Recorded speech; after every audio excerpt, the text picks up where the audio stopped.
Okay, good morning and welcome to Yeshiva YouTube, just Daf It. Today we're doing Nedarim Daf Mem, number 40. Very exciting, 40 Dafim. Almost halfway done with Nedarim. Continue talking today about the mitzvah of Bikr Cholim. What exactly is the mitzvah of Bikr Cholim? How do you do mitzvah of Bikr Cholim the right way?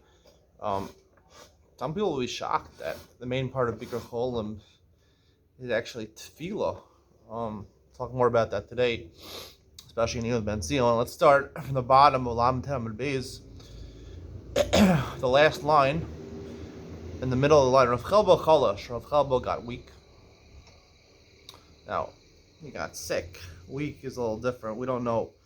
I'm going to talk about this today. I mean, there's two different types of illnesses. There's, biological illnesses, and then there's, mood illnesses, psychological illnesses where people are depressed, anxiety, things like that. When it says he got weak, does that mean he got weak physically? He had strep, he had bronchitis, or does it mean something like he had depression or anxiety? People don't talk about that in the Gemara, but really Bikr Cholim applies to that also for sure. People who have mood disorders, sometimes they're a lot more dangerous, a lot more lethal than actual physical, biological ailments. I will talk more on Yud Ben Zion on different ways of Bikr Cholim for these two different types of illnesses. So he got weak. It's not clear whether it was a psychiatric illness or it was a biological illness. Nafak Achriz Rav Kahana. Rav Kahana went outside and he made an announcement that people should come visit him. Now, it's very hard to understand why Rav Chelbo, he's a rabbi, no one's visiting him. He didn't have Talmidim, he didn't have friends, he didn't have family. Rav Chelbo Bayish, he announced, top of Mem and Allah, Rav Chelbo Bayish, Loika de Kaasi, no one came. Amar Lahu, Lo Kachaya Maisa, Betalmid Achar, Betalmidi, Rabbi Kiva, Shachala.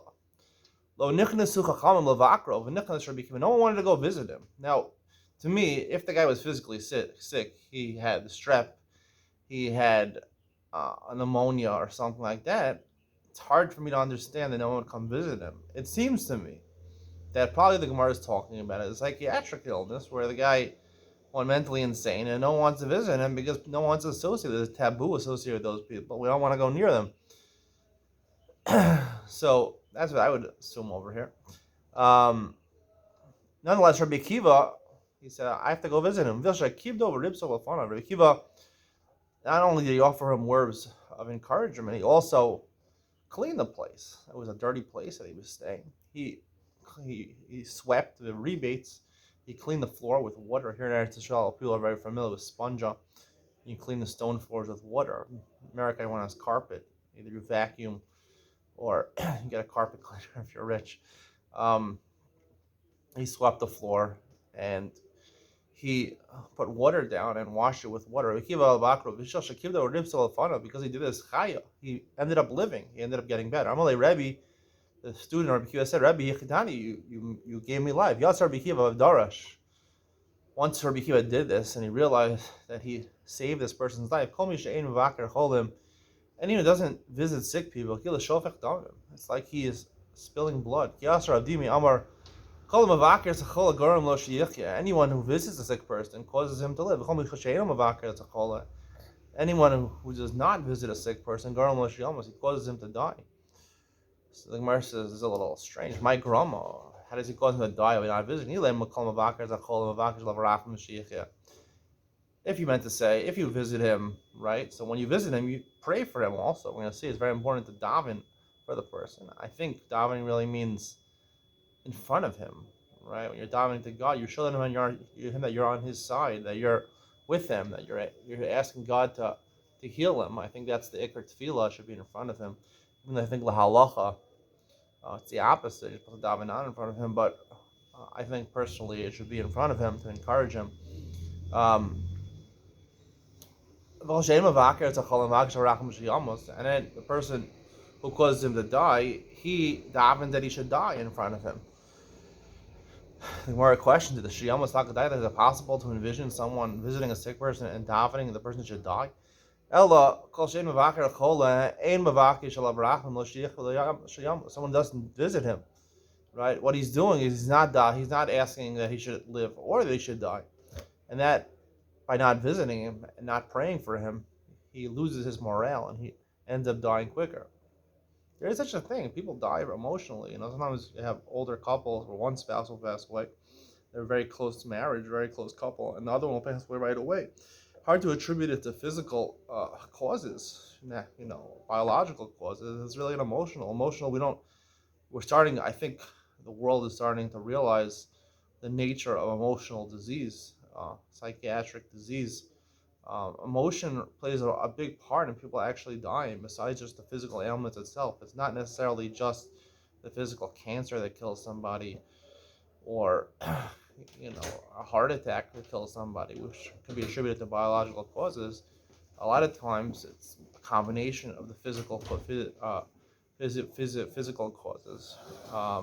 and the emotional damage that's done. Sometimes the emotional damage can bring the onset of physical symptoms, but really the emotional damage, which is killing the person, is important to note over here. So,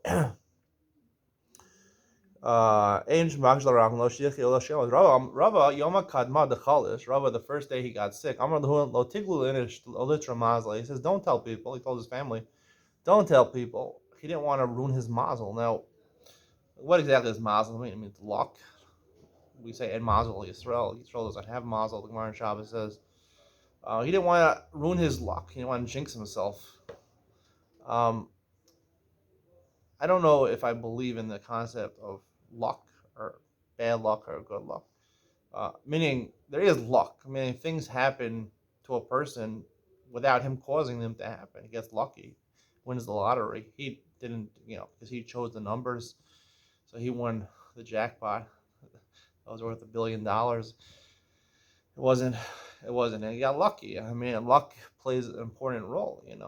Hashem orchestrates things in certain ways that certain people get lucky, and either good thing happens to them or bad things happen to them, or get unlucky. Do you play a role in that? You don't know what you're going to do to play a role in it. So the whole concept of jinxing somebody and saying something will happen, it doesn't happen.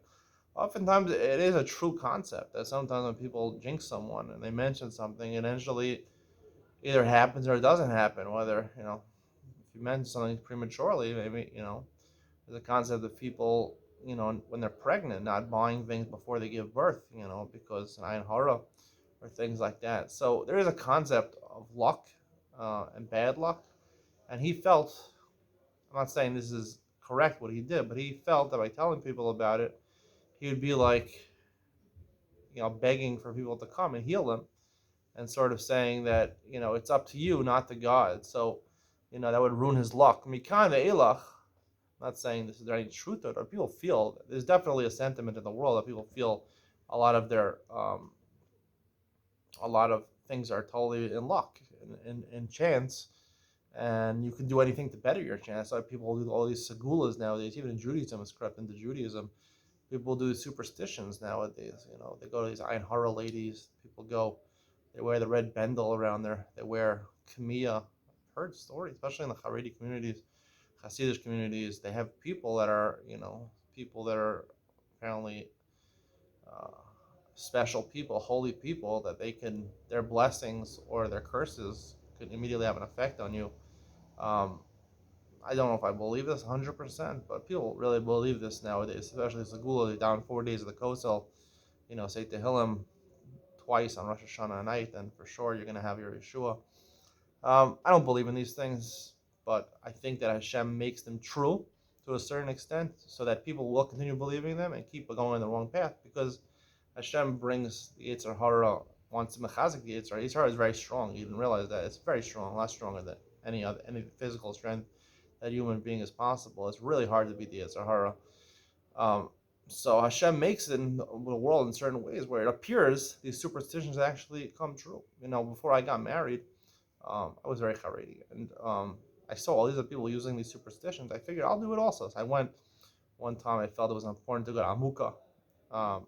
There's Segula if you go to Amuka, which is the kever of Yonas ben Uziel, I think. Um, it's supposed to bring a shidduch to you quicker. I did that Segula. I got married within a year. I did another Segula also within a year. There was something from Ramosha Sternbach, who's a big rabbi in Har Nof. he quoted from a certain sefer.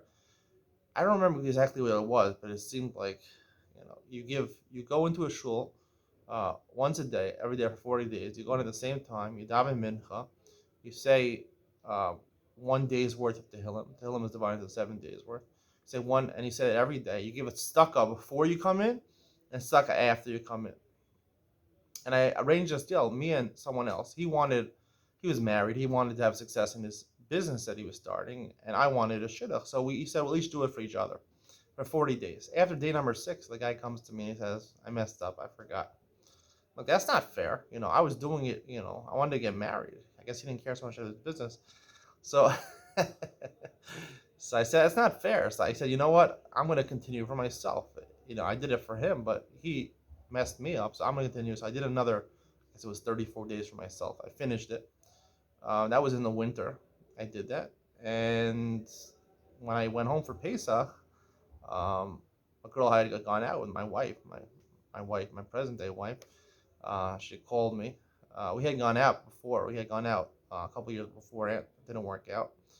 She called back during Pesach, and she said she wanted to resume to see if maybe it would work this time. It was the middle. I think it was Motzei, the first day of Pesach. She said, "Can you come now?" My parents flew me in for Pesach to stay with them. My father's like, "You're not flying back now. If she wants you, she can wait till you come back." So I came back. I think it was Rosh Chodesh. I wrote Rosh Chodesh ER. We went out twice. We ended up getting engaged, and we got married in Sivan that year in June 18th, 2017, to be exact. Chaf Dal Sivan. For those people who are taking note of the Hebrew calendar, I don't know what year in Hebrew it is, but around Taf Shin Ayin Zayin or Ayin Ches, forgot exactly. A little about 5.5 years ago. So that's the story of how I got married. But and I told everybody afterwards about the segula, unbelievable, and you know, people think that it's because of the segula that's what happened, and a lot of times it happens. But they don't tell you the stories when it doesn't happen because there's tons of people that need a shidduch, and they're running from one segula to the next segula. They're running from the segula of calling, the makubal, the makubal's davening for 40 days, at chatzos, or you have the 40 Talmidei Chachamim who are going 40 days to the 40 places, the 40 bricks on the coast, the 40 stones on the coastal that have the most notes in them. Or they wear a special gartel for 40 days, or they ask the Rebbe to wear 6 gartels for them. I don't know. There's new ones every day they come out with now. It's become like a business almost. Like people, Talmidei Chachamim, people get parnasa out of this by davening 40 days at the coastal. It's not so easy. You have to go to the coastal for 40 days. You have to pay them for this. It's big money. People want it because it's salvation for people to find a shidduch, to have children, parnasa, or refuah, all these things that we want. And instead of the only really effective way of getting it is to daven to Hashem, or if it's a refuah, to use medicine that we have to visit a doctor, which is what the Torah wants, right? Right? The doctor controls the refuah. Instead of seeking medicines or davening, which are the two ways prescribed in this Gemara, we've really gone as a nation, especially a religious nation, to these segulas. And why not? A person's on life support. You want them to live. You'll add a name. You'll do anything in order to make them live. And sometimes these things work. And when we say that when they work, people say, "Oh, it's because of these things." And yes, I believe Hashem does orchestrate it. Sometimes these things potentially seem that they work.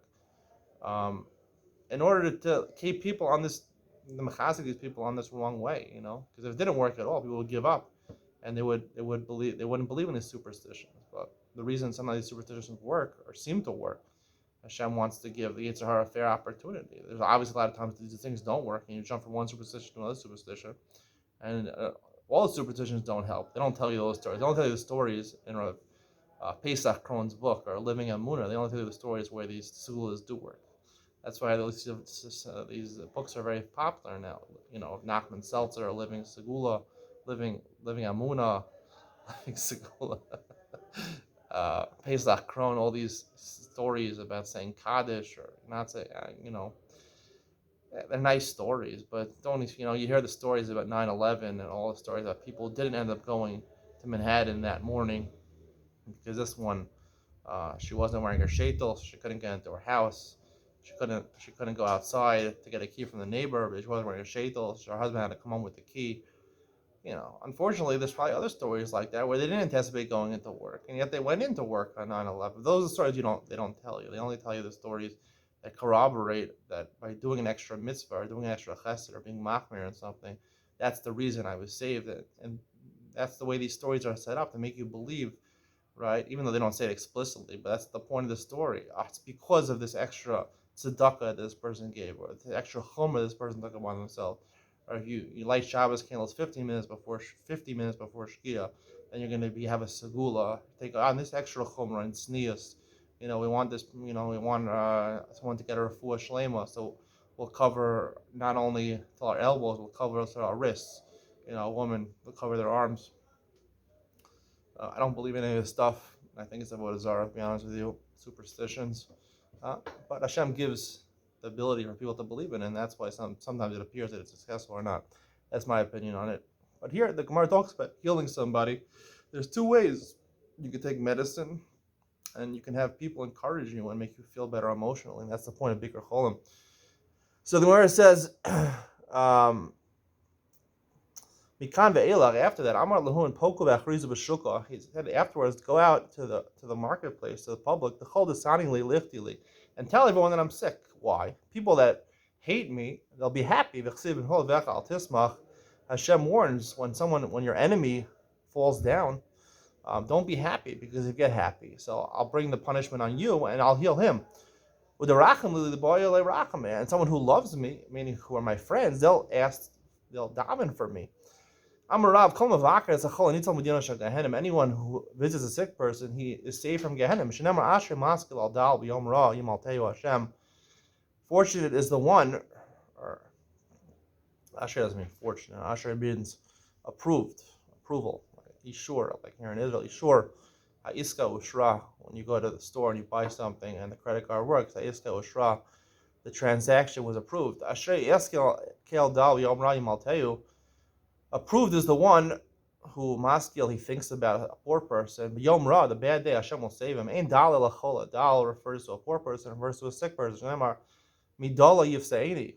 From sickness, Hashem will save him. Minami min hadin gra. This pasuk kacha dal ben amelech baboker.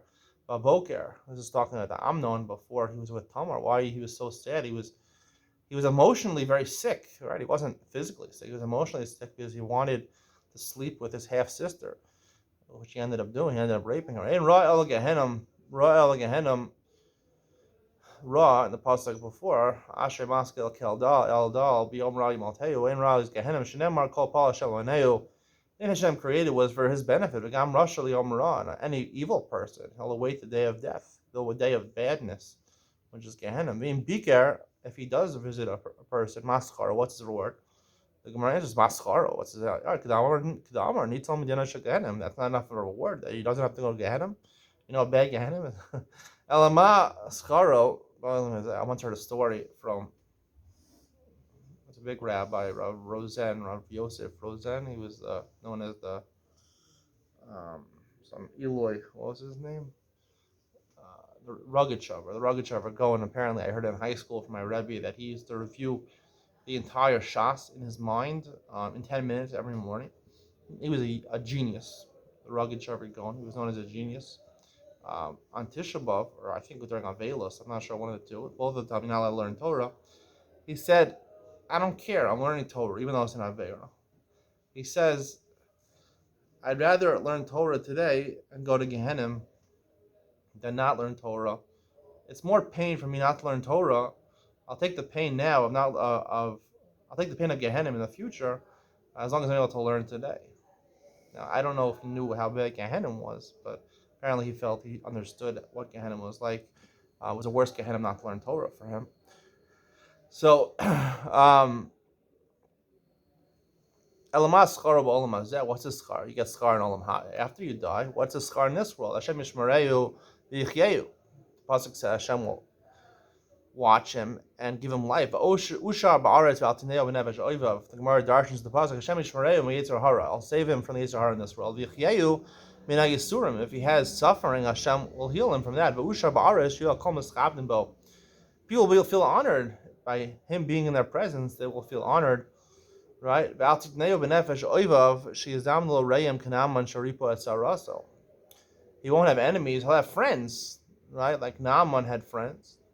Right, Elisha was his friend. He ended up getting his saras healed. But he shouldn't have bad friends like Rechavam, who ended up causing his malchus. He inherited the malchus from his father Shlomo. Eventually, it was divided. The kingdom was divided into Israel and Yehuda. Tanya Rishon Elazar Omer, if children, young people under the age of 40 tell you build.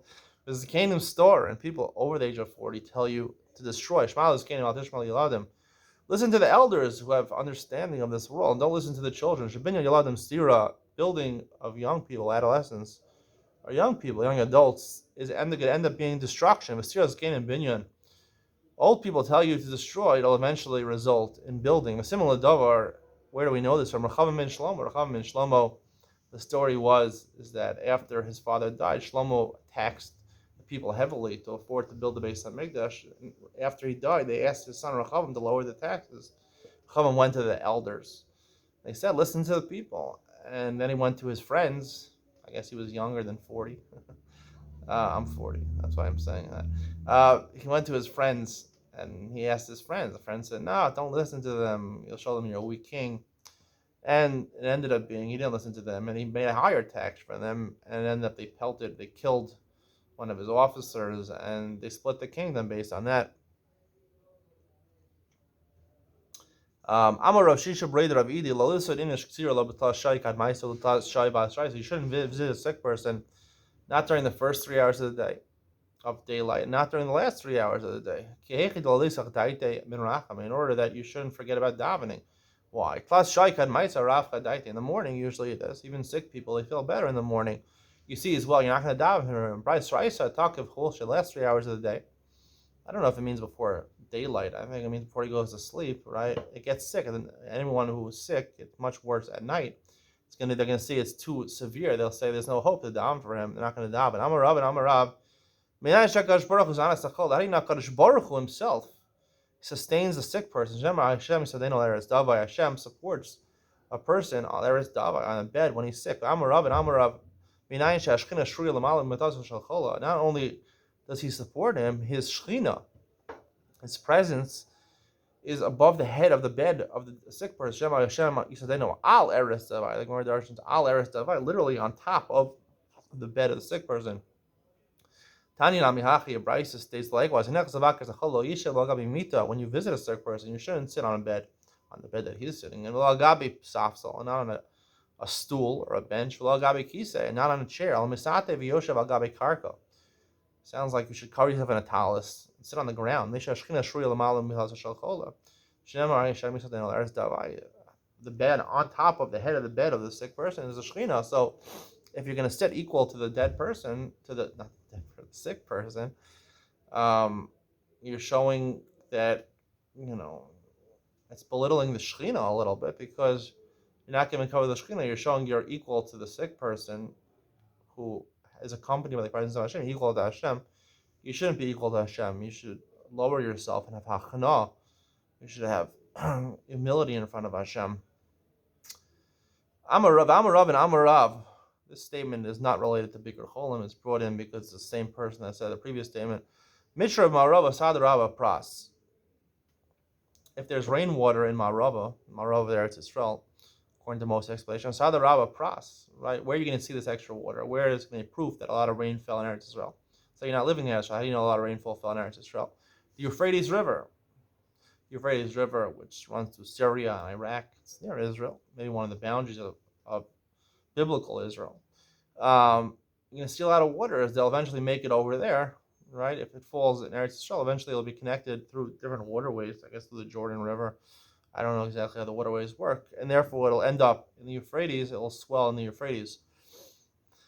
Upliga the Shmuel, this statement arguing on Shmuel. Amar Shmuel Nara Mikibem is Baruch. He says if you see a river, let's say like the Euphrates River, have a lot of water, it doesn't get its water from other water sources like the Jordan or from Israel. It gets its water source from the bedrock underneath.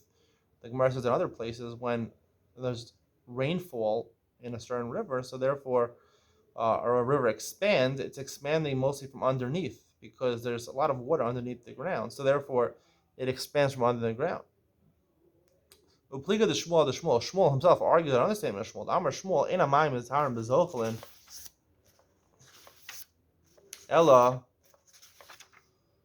pras b'yom tishrei belvad. Now, the reason that the Gemara is talking about where the Euphrates got the water from, is because there's halachic significance over here. Now, when a woman goes to the mikveh, or it used to be a man had to go to the mikveh sometimes, he was a zav. Women a zava, or nida, or yoledes, all these people have to go to the mikveh, or mitzora have to go to the mikveh. You have to be matar. We know a mikveh has to be, it's rainwater, but the rainwater has to be stagnant. It can't be moving. If rainwater is moving, you can't be matar. There's only two ways you can become tar through a mikveh. One is rainwater, but it's stagnant. Or you could have river water, but it's moving, but the river water has to be coming from a spring underneath the ground. If it's coming from a spring water, ach mayan or bor mayan, the pasuk says mayan is a spring, right? And the Torah says ach to differentiate between a bor and a mayan. A pit of water that's stagnant can be rainwater. It doesn't have to be from a spring, but spring is one better that even if it's moving, it can be used as a mikvah. So if a river is getting its water from a spring from underneath the ground, so then you can use it as a mikvah, even though it's moving. However, if it's from rainwater primarily, if most of the water is rainwater, you can't use it because the rainwater is not from the spring, it's from Shamayim, so therefore it has to be gathered into a place where it's stagnant. So Shmuel says you can only be metahir in river water that's moving, only Yomei Tishrei. Yomei Tishrei, the reason Tishrei is significant is because Tishrei happens after the summer, and all the snow, that rain, a lot of rainwater, it snows, rain turns into snow, obviously when it's very cold, so there's snow will be on the mountains. Through the whole summer, eventually all the water will melt, right? And then when you go into a river that gets water from mountains also, so you can assume during Tishrei that all the water from the mountains is gone, and the waters of the river that's moving are from the springs underneath, and not from rainwaters that are going there, because all the water was dried up on the mountains through the summer. It melted, so it melted. There's no more water running off, cold water running off, because even during the winter it rolls off and it melts. The rainwater rolls into the river. But during Tishrei, it's already melted, it's gone, so the water you can assume, only in Tishrei, the 1 month that you can assume Tishrei, that the waters in a moving river are from the springs underneath and not from the actual mountain water, from the rainwater. So you can use it as a mikvah. Now this statement of Shmuel argues on the Shmuel before, because Shmuel says, Nari Mekipim is Baruch. Normally assume if water swells, any month of the year, we can assume there's more water from the springs than rainwater.